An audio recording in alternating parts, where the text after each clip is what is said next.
years ago, he was a junior policeman starting a career on the beat. She was a secretary with an insurance company. Although they had never met, they did have two things in common.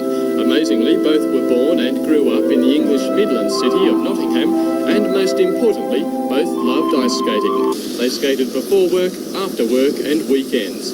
Then in 1975, when Jayne was just 18 and Chris a year younger, they skated together for the first time. It was very early in the morning, 6 o'clock or something in the morning, because that's the only ice time that was available. And we both came into a cold, dark ice rink in the morning and spent about an hour skating together, and we were very polite to each other. We didn't say much and just listened to the coach that was with us. Yeah, I just remember it was very cold. It wasn't sort of one of those idyllic meetings, really, was it? It wasn't sort of the sun out and the bells ringing or anything like that. It was, in fact, the beginning of a very special relationship. Their progress together was dramatic and reads like a diary of prestigious skating events. In their first year together, Torvill Dean won England's World Championship. In 1978, 11th in their first World Championship. In 1980, 5th place in their first Winter Olympics at Lake Placid. 1981, European and World Champions. 1982, European and World Champions again, and British Champions for the 4th year in a row. Then they realised their ultimate goal. This performance in the 1984 Winter Olympics at Sarajevo won them the first ever perfect scores in ice dancing, a gold medal, and made the young skaters legends in their own time.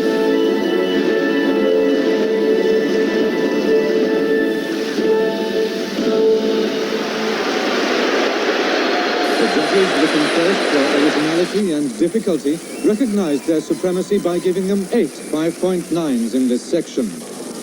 But the marks for presentation were even better. 3 perfect 6s. It was like going into another World Championships, but having said that, we suddenly realised that the media attention and the build-up towards that was far greater, and suddenly over a short period of time, it was sort of broadcast around the world to everybody, and we didn't know then, but it opened up an awful lot of doors for us to be able to do things that we wanted to do, like putting on our own shows and being complete skaters together.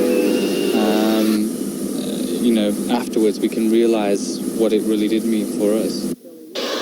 The world fell in love with Torvill and Dean in 1984 and was watching when they returned home to Nottingham and a hero's welcome. The couple made good use of their enormous popularity, springboarding off the Olympics into a professional career which has been no less successful. They have toured England, Australia, the US and Canada, often to sell-out audiences. Scenes of fans lining up for hours for tickets are now commonplace. But there have been few complaints about the waits or the prices. Torvill and Dean bring charm and excitement to every performance, and their second Australian tour is no exception.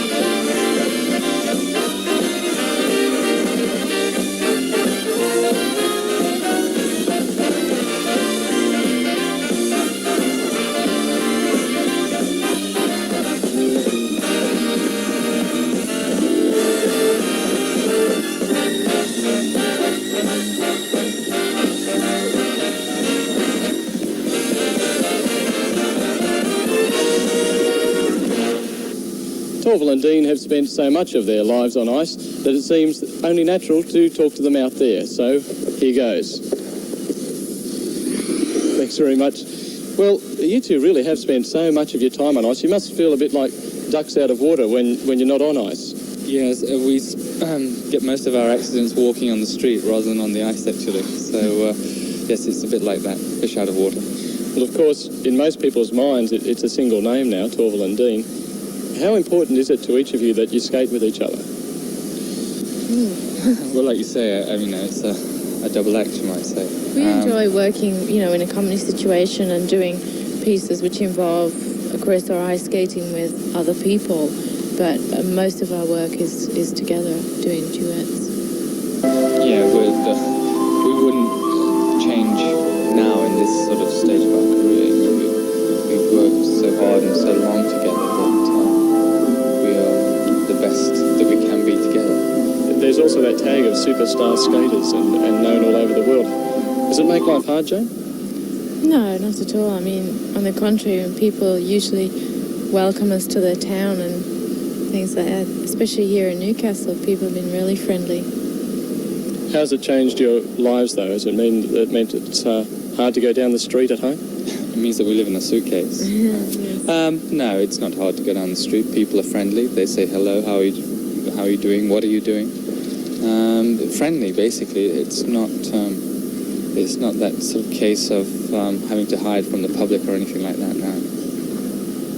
I agree with him.